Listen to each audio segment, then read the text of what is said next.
Welcome to another episode of Preparing for the Unexpected. I'm your host, Alex Fullick, and as always, we like to talk about things related to leadership, crisis management, pandemics, business continuity, resilience, anything that can help you, your organization, or your community plan for, respond to, and overcome adverse situations. If you'd like to be a guest on the show, please feel free. You can find me on LinkedIn. I am the only Alex Fullick there. I'm really easy to find, and I do respond to everything I get. Alternatively, you can find me at alexfullick.com. Longtime listeners and viewers, you will know that I love to read for entertainment purposes and education purposes. And I came across a book recently. And considering the Great Resignation and considering some of the challenges that we've all had, including leadership, I thought this would be a great topic to talk about. I'd like to welcome to the show the author of The Broken CEO, How to Be the Leader You Always Wanted to Be. Welcome to the show, Chris Pearse. Chris, welcome to the show. Thank you, Alex. Great to be here. And congratulations on the book. Thank you. I notice you've got a few Post-it notes. Just a few. Just a few, yeah. Yeah, I tend to have a lot of those little Post-it notes in books. I was getting emails from people, stop bending pages. Some I don't know what they call people that are in love with books type things, but I know there's a name. Bibliophiles.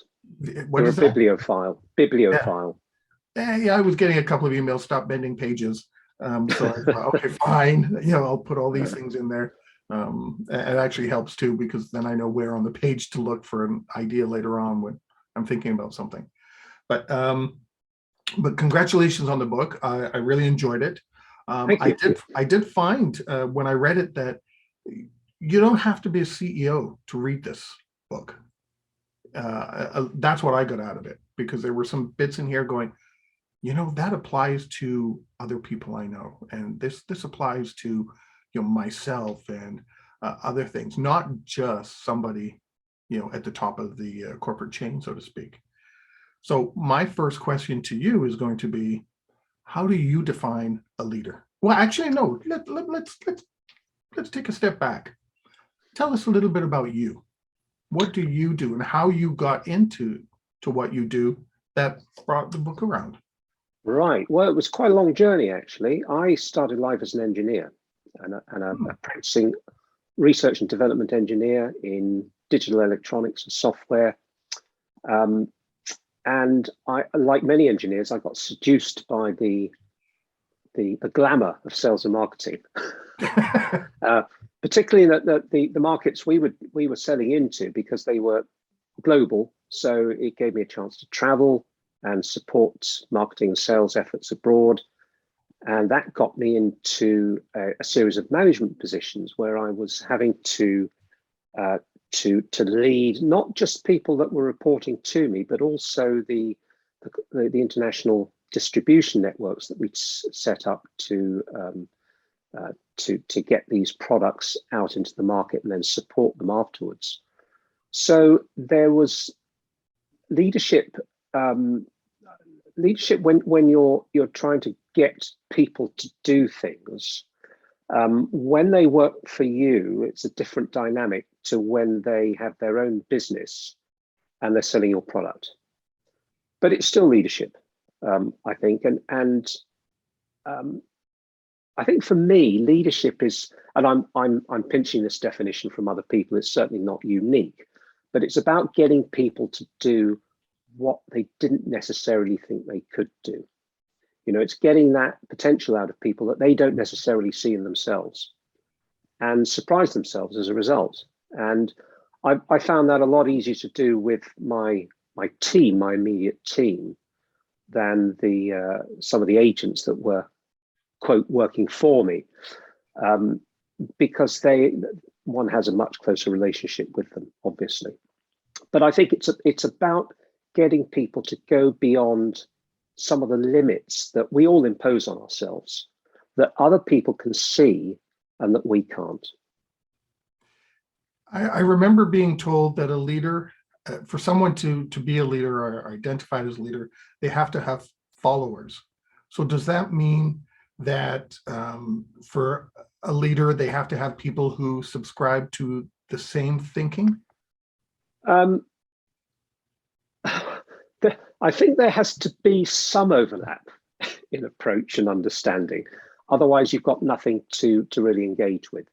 But taking it at its, taking this definition to its limit, you don't need any followers at all, because, and I think I say this in the book, at the limit, we've all got a life to lead. It's embedded in the language. You talk about people leading a good life. That's the first thing you have to lead, is yourself through this business of life. And then when as you get a bit older, you may have a family.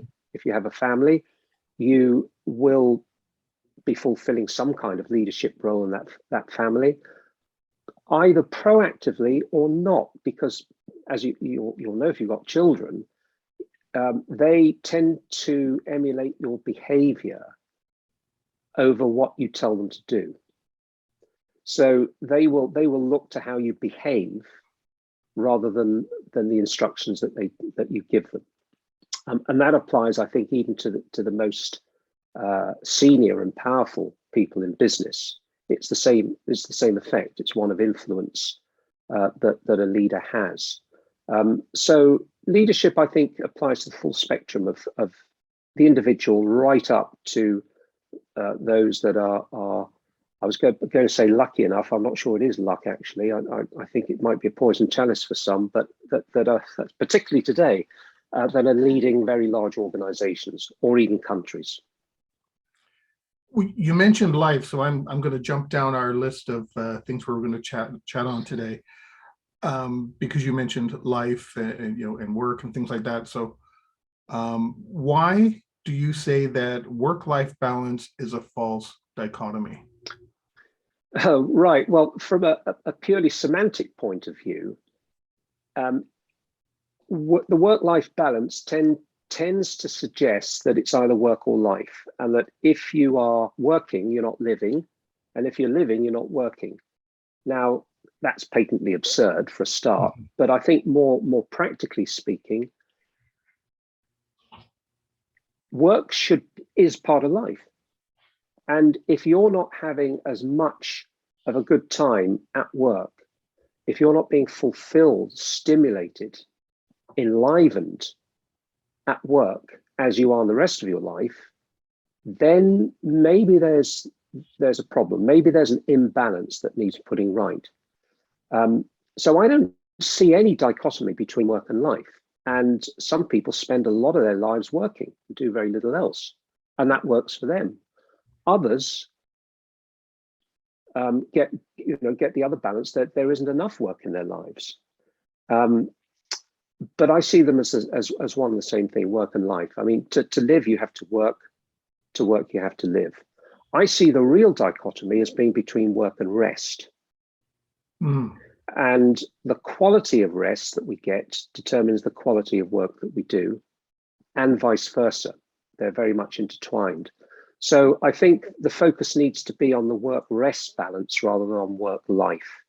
And there's a chapter in the book about this that goes into some detail about what exactly rest is and how important it is, and how our kind of prosaic understanding of rest is insufficient to give us what we need. Well, let's jump to that, because we were going to talk about that. So now that you brought it up, let's go straight there. What is rest then? Because I think when most people think of rest, the first thing that comes into my mind is, when I climb into bed. Yes, absolutely. And I'm sure you've lived long enough to have had a night's sleep where you've woken up in a worse state than when you went to bed. Yes. This has happened to all of us. So sleep is not necessarily synonymous with rest. We tend to think it is, but in reality, it can be. It can be very, very restful, but not necessarily. And I think the aspect of rest that we need more than ever these days is emotional and mental rest. Not so much physical rest, because, compared to years gone by, centuries gone by, most of us are pretty inactive. Even sports people probably do a fraction of the amount of physical labor than people would do just 100 years ago. There's no comparison. But mentally and emotionally, we are very active. Now, does that stop when we go to sleep? Not necessarily, because we might have some very, very vivid and emotionally draining dreams that we engage in. So how do we get that emotional rest? Well, it's not about just physical inactivity. We come home, we have a drink, have a meal, watch some TV, go to bed. That might be relaxation, but it's not rest, because our minds are still required and are still being stimulated by these so-called restful or recreational activities. Real rest is about allowing the mental and emotional worlds to come to some, or to slow down at least. And in our general everyday lives, we don't have the opportunity to do that, or we don't do it. The only practice that I've come across that enables us to do this to any degree is meditation, because that gives us an opportunity to rest consciously. Sleep at its best is unconscious rest, but conscious rest is another dimension altogether. Now, not everyone's going to meditate. And by the way, meditation need not have any kind of spiritual or religious dimensions to it. It's a very, very, very simple practice, secular practice. But there are other activities you can get engaged in. Just walking in nature is restful. Listening to good music, and I stress the word good, can have a very, very beneficial effect on one's emotional and mental world, intellectual world, because it allows things just to die down. You move from a mode of interpretation and analysis into one of observation. And that observation is inherently relaxing and stress-free. So good music, good art, that kind of activity.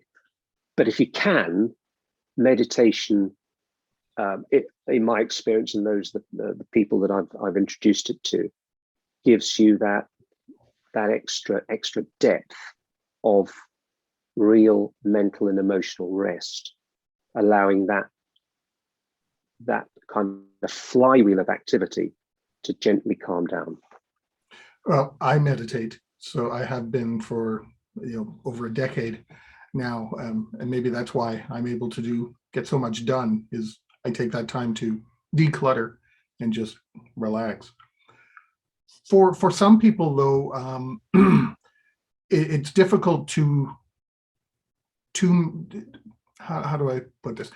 Let's look at the perspective from someone who lives in something like the middle of a city, where you're at home. Even if you're trying to meditate, there are so many different distractions that are going on that it's hard to rest. And if you're living in the middle of a metropolitan center, walking in nature sometimes isn't an option because the parks are small.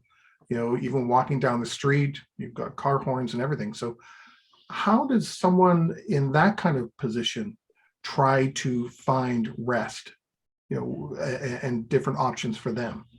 Okay, well, to an extreme example, I'm reminded of the Maharishi Mahesh Yogi, who introduced the Beatles to meditation, to transcendental meditation many years ago. And apparently he used to deliberately meditate next to a jazz band in order to give him a bit more challenge. I certainly wouldn't advocate that for my clients, or indeed myself. But there are things you can do. First of all, you need to dispel the notion that we need to meditate for 20 minutes or half an hour. Even 5 minutes, even 2 minutes is something. And I tell my clients it's better to do 2 minutes a day than half an hour on a Sunday. It's the It's the repetitive practice and the interruption of the incessant activity, and also the pushing back against the world that is clamoring for our input, our attention, and our activity.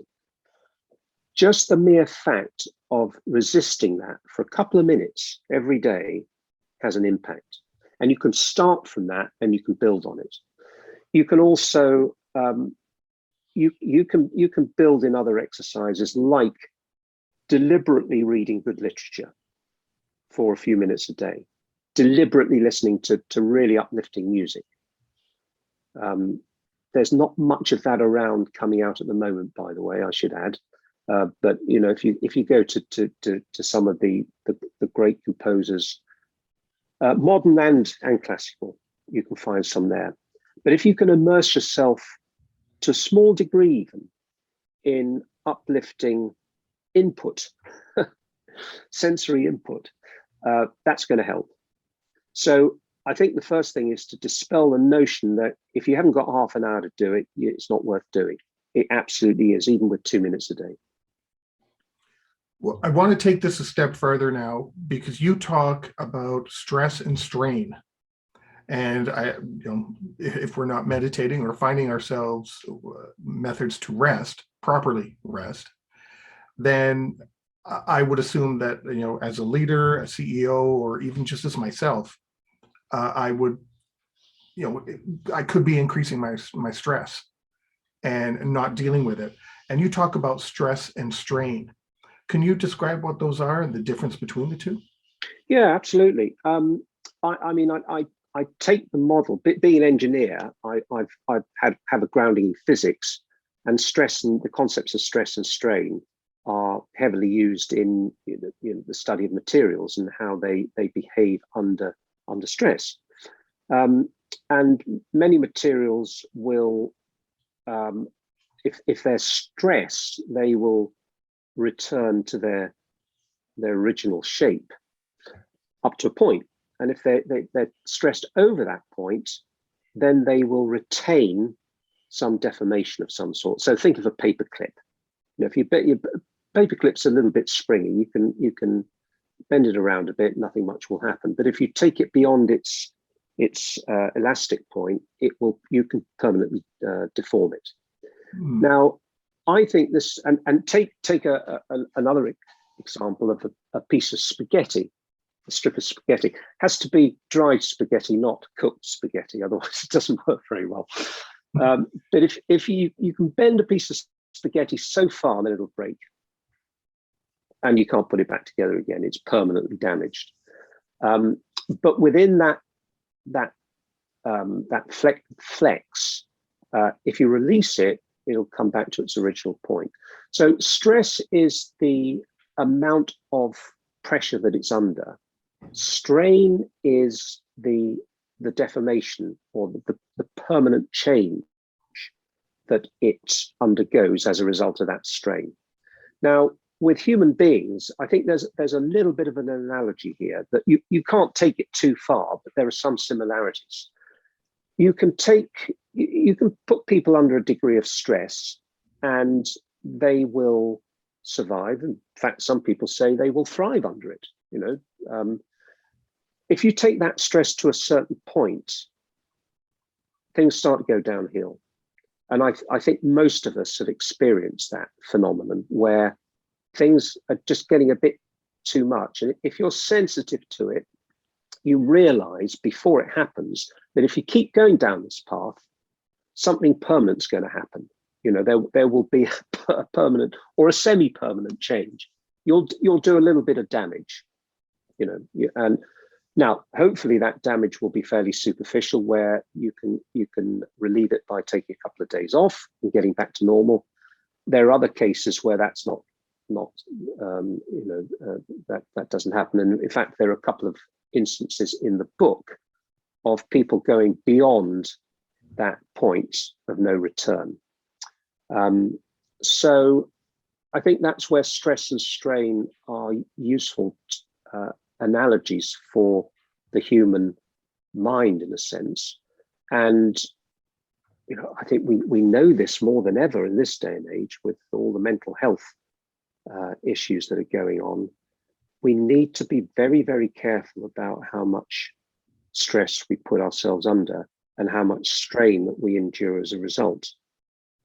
There are too many cases, and I've met a few, where the individual has, to be brutally honest, they've ignored the warning signs and they've gone beyond that point to their harm.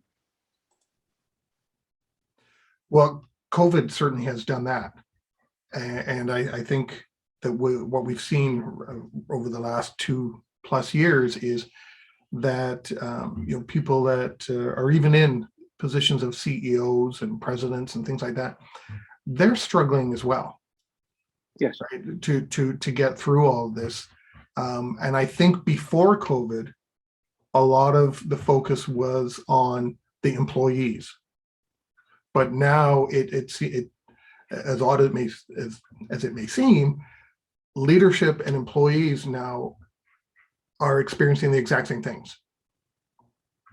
And, yes. and to your point, they need to, you can't just put all these programs in for employees and ignore the leadership now. Absolutely. I think it's always a very dangerous thing to try and firewall and separate the leadership from the employees, because the reality is everyone's an employee, and also the reality is that everybody has leadership potential. Yes. And in fact, one could argue that if every single employee is not showing some leadership in some sense, then they're not really working to potential. So I guess it's kind of true based on that. What you just said there is you can be a leader without a hierarchical title, and you can have a hierarchical title and not be a leader. Absolutely. Absolutely. And I've seen this so many times where people, here's another expression, they take the lead. And you want them, and they might be the most junior person in the room. But if they're talking, if they're speaking, if they're expressing an opinion, they are taking the lead in that moment. And that's what you want from them. And I'm reminded of Steve Jobs' quote, which I keep using because it's so good, is that we don't employ good people to tell them what to do. We employ good people so they can tell us what to do. That's why you pay them. And I think it's a travesty when we employ people in order to direct, control, and essentially pull the strings of them, because you cannot get the best from that resource, that person, if you take that approach. You have to create an environment in which that person can start to express themselves and take the lead. And you need the leader's responsibility, actually, one of their prime responsibilities is to create an environment in which people can find their full potential. Mm-hmm. To create that environment, and then you, I was going to say provoke, that's the wrong word, but you stimulate that process of drawing the best out of them. Yeah, I've worked for managers and VPs and whoever, and I found the best ones were those that gave me the tools I needed, but let me do things my way, so that I didn't feel as though I was in a box, and had to follow everything a specific way. Of course, there's guidelines we all have to follow. You can't break some, you can't be unethical. But I found the best leaders were those that let me do it my way, because I've got my own thinking, and preferences of doing it, and still delivering exactly what was required. And then you own it. Yes. And then you become responsible for it. Now, there's an interesting question I ask some of my clients before I work with them, and that is, when you give somebody a job to do, when you delegate something to someone, who's responsible for the outcome? Most of them will say, we both are. Some of them will say, I am. And a very few will say, they are. And in my book, literally in my book, I think if you delegate a task, a job, project to someone, that individual then becomes wholly responsible for the job. And the mere fact that you are delegating a task should mean that you are also delegating responsibility and accountability to that individual. It reminds me of my project management days, where when the project succeeded, the team did great. When something went wrong, it was the project manager's fault, not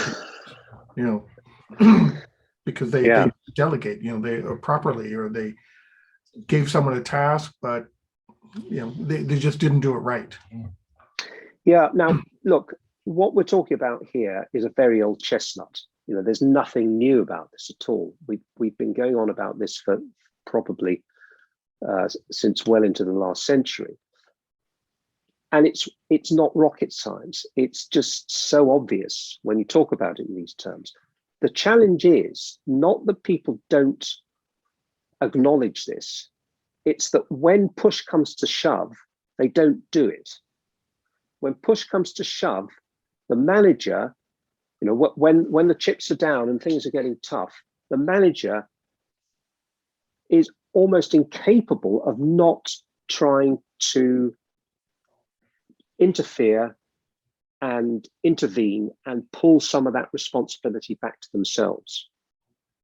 Now, in a crisis situation, sometimes that's necessary, but there are so many instances I can think of where the manager has, through fear, intervened, taken over, directed, and generally got in the way, and completely disempowered the individual concerned, because they no longer own it. And this is one of the big. This is how to be the leader you always wanted to be. It's working against that very, very visceral urge to roll your sleeves up and get stuck in and take over someone else's responsibility because things are not quite going the way you envisaged. And then that person isn't learning either. Exactly. That person is then reduced to the role of a drone, who, if they've got a real ambition and real, they're a self-starter, if they are subject to that often enough, they will leave, simply. Yes. Yeah. They'll go and find something else. And the organization or the individual manager will attract themselves people that can only operate as a drone, as someone that needs to be told what to do, how to do it, when to do it, where to do it. Yeah. So you will change the nature of the organization over a period of time. It doesn't happen overnight. Yeah. And this has quite an impact on any kind of culture change that if a new leader comes in and wants to shake things up and change things around. It means that the changes are not just limited to the leader, but may have to extend to personnel change as well, because you will have a critical mass of people with a way of working that is not supportive of true delegation. On that note, we've come to the end of our first segment. We're talking with Chris Pearse, the author of The Broken CEO, How to Be the Leader You Always Wanted to Be. And we will be right back.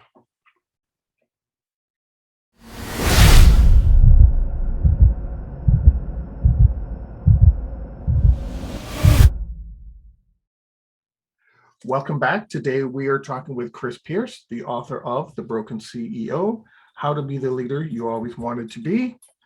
And Chris, great first segment there. Lots and lots of good information. You talk about something else in your book that kind of caught my attention, and that was how a leader can increase their influence. Now, naturally, I think people think if you are a CEO or a president or somebody else on the C-suite, you automatically have influence. But you describe that a little bit differently in your book. Yeah, I mean, you certainly have power on paper, but influence is something else. And I'll tell you a little anecdote about a coach who was seeing the CEO client, and the CEO was lamenting that they had exactly what we're talking about, no influence, and that people didn't seem to listen to them, take much notice, and they lacked the clout that they wanted in the organization. And the coach said, well, I was very sorry, time's up now. Here's the invoice. I'll see you in, next week or the fortnight. Oh, and by the way, there's one thing I want you to do. Go and buy a copy of Time magazine and carry it around with you wherever you go. And off they go. And they meet again in the fortnight. And the coach says, good to see you. How's it gone? How are you? And the CEO says, well, nothing's changed. It's just the same. I have this feeling of lack of authority, lack of influence. And I just don't know where I'm going with it. And at this point, the coach deliberately, as coaches do, just shut up and didn't say anything. So there was this long, pregnant pause. And eventually the CEO says, but there is one strange thing which I don't understand. Everybody seems to be reading Time now. So, you know, in other words, it's not what you say, it's what you do, which I think we talked about before. Mm-hmm. And a lot of CEOs, senior people, you know, it's not just CEOs, directors, senior managers in organizations. What they fail, many of them, to recognize is that everybody, certainly all the junior people to them, all their reports, are very, very conscious of them, of their behavior, of their decisions, of everything they do. They are very, very tuned into it. And leaders can't afford to forget that. They need to realize that the eyes of the organization are trained, the senses of the organization are trained on them. And that's where the influence comes from. Now, influence is quite separate from, you know, it's not about making people do things they don't want to do. If you need to do that, you can use your power to do that, but that's not really influence. Influence is about,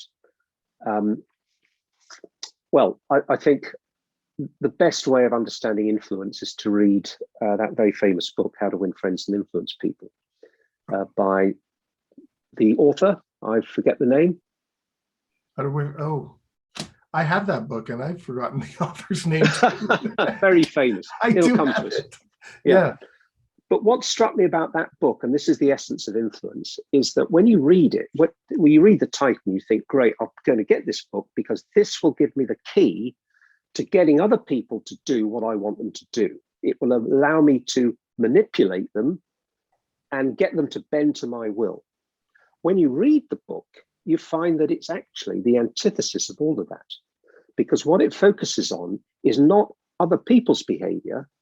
It puts the focus on your behavior, and it gets you to do simple things like pay attention and listen and use people's names and look them in the eye. But the key aspect of this, I think that the magic sauce, secret sauce, is in the listening. And, you know, the paradoxical kind of axiom that comes out of this is that if you want to influence other people, you have to open yourself up to be influenced by them.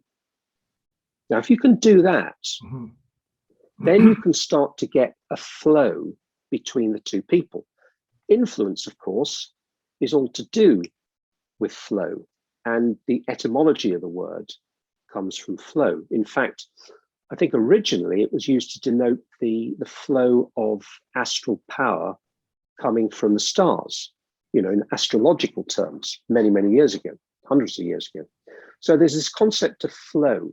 Now, flow needs to be two-way in a relationship. You can't have one-way flow in a relationship. It has to be two-way.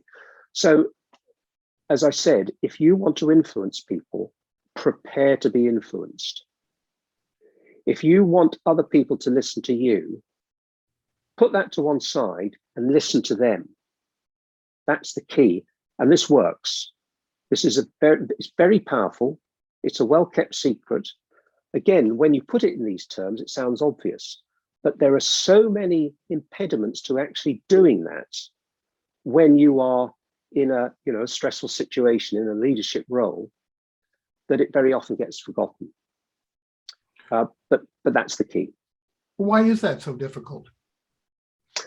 I think it's difficult because we are, well, in the mere act of communicating with someone, how much time do we spend thinking about what we're going to say next?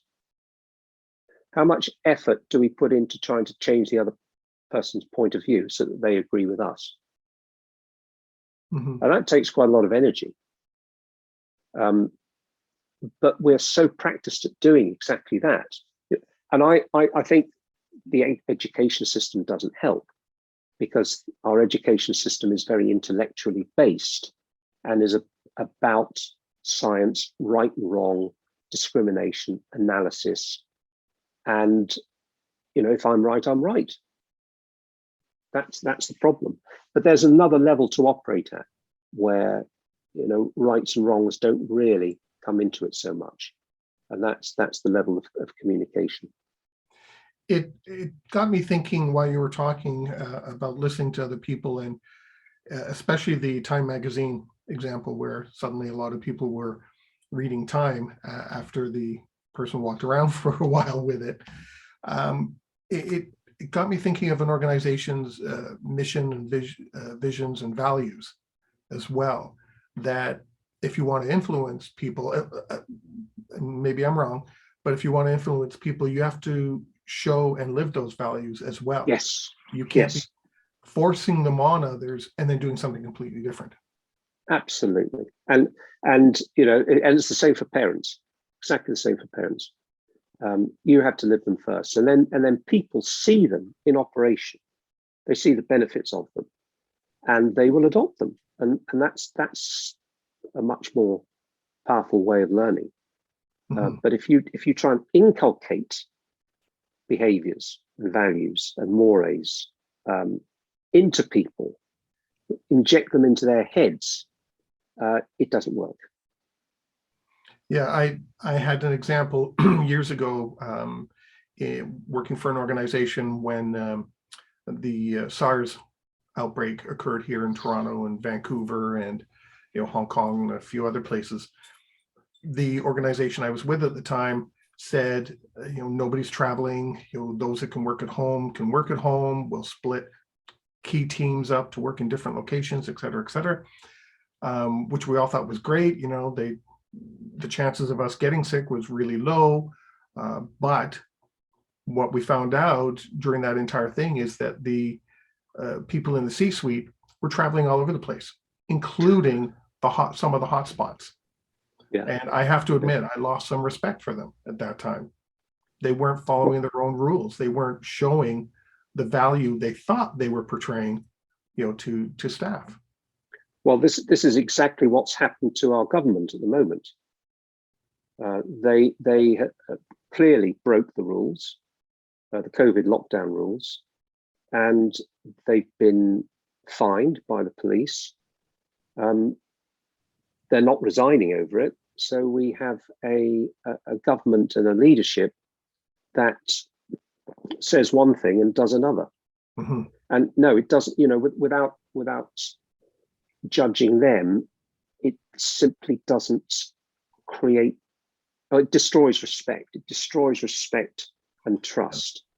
And it's the antithesis of leadership. Mm-hmm.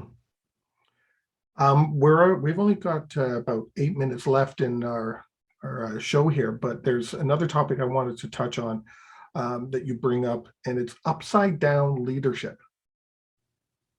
Now, when I think of leadership, and I think most people do, you think of a hierarchical triangle, let's say, or a totem pole or something, and the leader's at the very top. Yeah, that's right.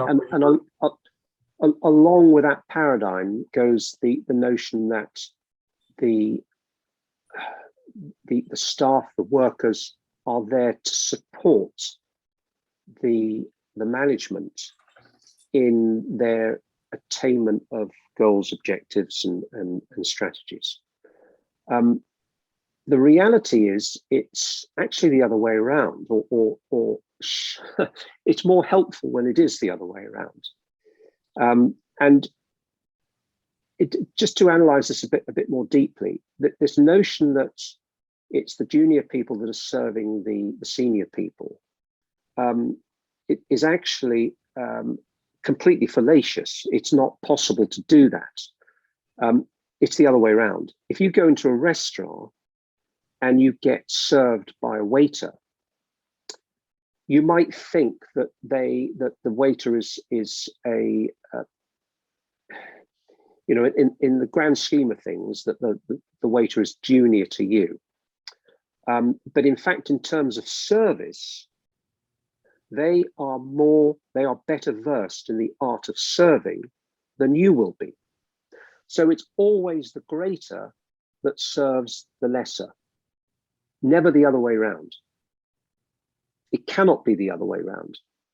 If you were served at the table by someone that was less good at serving than you were, you'd probably have to say something to say about it. Mm-hmm. So how does that work in an organization? It means that the most senior people are serving those, I don't like the word beneath, but we'll use it anyway, in the hierarchy. Therefore, part of service is support. So if you use the word support, you can actually invert the pyramid and have the C-suite supporting the senior managers, supporting the middle managers, supporting everybody else, because that's what they're there to do. And they are there, as we mentioned before, to create an environment in which everyone can excel. Now, it's the leadership's job to create that environment, and that is a service function. It's not servile. It's nothing to do with servility. It's a service function. And, again, this is not a new concept. Servant leadership has been around as an idea for many, many years, but it works. And it's important that enlightened leadership adopt that for best results. Well, I remember hearing from one person I really admired, and they said, if as a, they were a director. As a director, if I can make everybody else successful, then I'm making myself look good. Yes, right. Absolutely. That's the right way of looking at it. But again, it's one of those things. It's very obvious when you put it in these terms. But when push comes to shove in a stressful organizational situation, it can be one of the first things that goes out of the window. It can be. So leaders have to be quite strong and resilient and maintain this right approach, regardless of the circumstances that they're in. So there has to be a degree of isolation. That's probably the wrong word, but resilience, that's the word, a degree of resilience to what is going on around you. Because the fundamental principle is that the leader needs to lead from themselves, from that inner world of thinking, feeling, and perception, and not be constantly swayed by what's going on around them. We've only got about 3 minutes left. Do you have any final thoughts? Anything that maybe we didn't touch on that's in your book, The Broken CEO?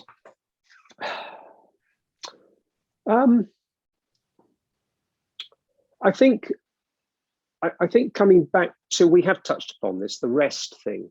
I think that's a key element. I've found over the years of coaching leaders that the one thing that has more impact than anything else long term is the discipline of getting good quality conscious rest regularly every single day of the year. If people can do that, which requires a degree of discipline because you're breaking patterns of behavior that have been around for a long time, if you can do that, you can make the business of transforming yourself into a proper leader that much easier and quicker. And you can do that at any time, anywhere, right? Absolutely, absolutely, yeah.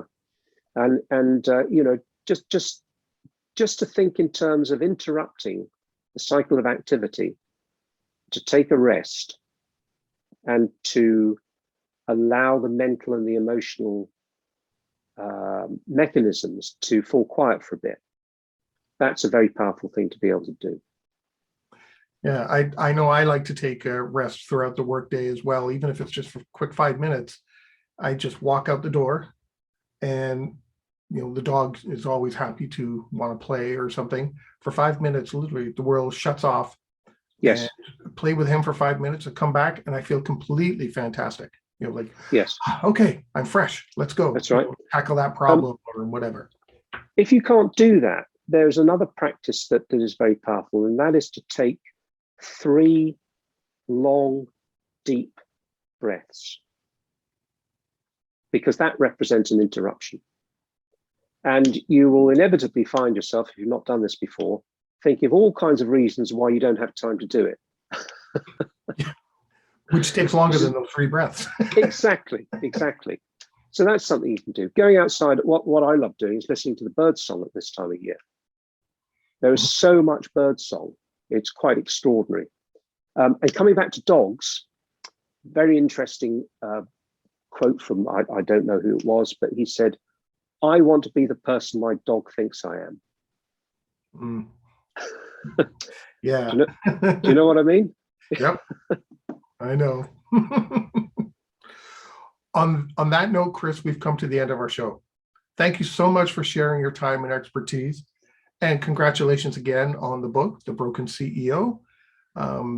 As you can tell, if you're watching this on YouTube, there were a lot of good points that Chris makes, because there's lots of tabs here you can see. So thank you very so much, Alex. Chris. I enjoyed our chat. Thank you. It's been a pleasure. Thank you. Good. And to everybody watching and listening, stay prepared, everybody. If you liked that video, thumbs up. If you didn't like that video, thumbs down. But leave me a message and let me know your thoughts. Of course, don't forget to subscribe. And in the meantime, stay prepared, everybody.